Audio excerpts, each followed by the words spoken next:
Winds helped the flames grow, but that growth now diminished for the Das goat fire. The wildfire in Medina County now 95% contained tonight. That is very good news. The update coming after fire crews spent the last 3 days fighting flames.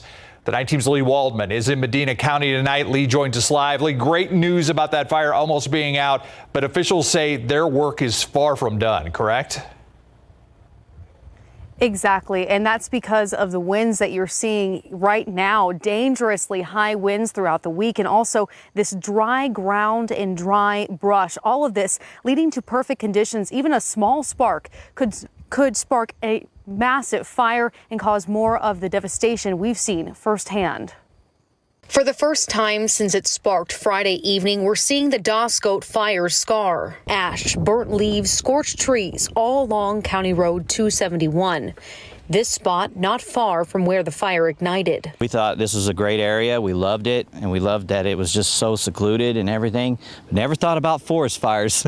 Danny Moman is the newbie in the High Mountain Ranch subdivision, only building his home a year and a half ago. Pictures he shared showed how close the fire got. Oh man, it's terrifying. My wife was crying all night. Good news for Moman and others here, the fire hasn't grown anymore. James Wetstead with the Texas Forest Service says there is still a threat with some of the fire left to contain. It's the steepest, most rugged part of the ground out there at the north end of the fire towards the river, so there is still a threat for escape.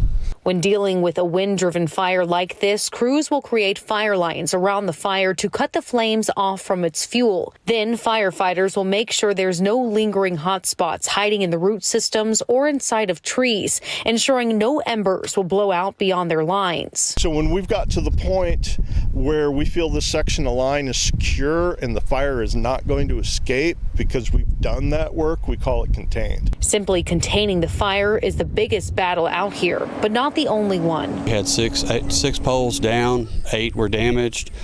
Then we found out a few more came down overnight. Power knocked out for 119 homes as a result of the fire. John Rush with Bandera Electric Cooperative says they've called in outside help and were able to get power restored for all but 5 homes. 3 homes were destroyed, but the other 2?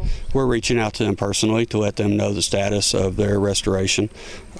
Some, unfortunately, there's not a lot to come back to.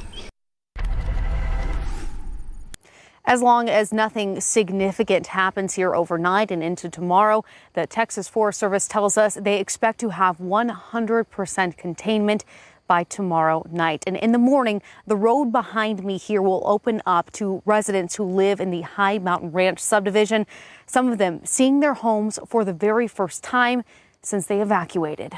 Live in Medina County, Lee Waldman, KSAT 12 News.